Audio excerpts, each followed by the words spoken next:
CM Revanth రెడ్డిపై Nirmal MLA అనుచిత వ్యాఖ్యలు చేయడాన్ని సోన్ మండల కాంగ్రెస్ పార్టీ ఖండించింది.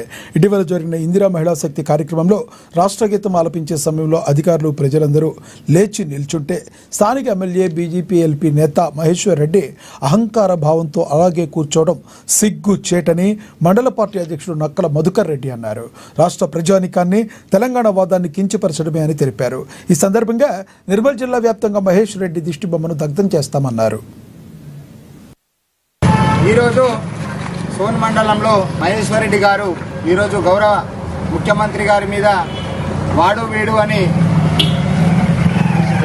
మాట్లాడడం జరిగింది.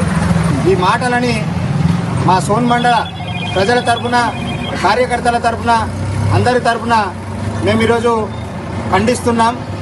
గౌరవ ముఖ్యమంత్రి రేవంత్ రెడ్డి గారిని ఈరోజు పదజాలంతో ఇలా దూషించడం ఇలా సిగ్గుచేటు.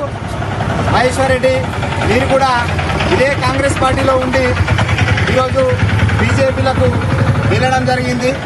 ఈరోజు మీరు రేవంత్ రెడ్డి గారిని అట్లా దూషించడం యావత్ రాష్ట్ర ప్రజలని అవమానించడమే. మీరు ఈ వ్యాఖ్యలని వెనక్కి తీసుకోవాలని, బేషరతుగా క్షమాపణలు చెప్పాలని మా సోన్ మండల ప్రజల తరఫున మేమందరం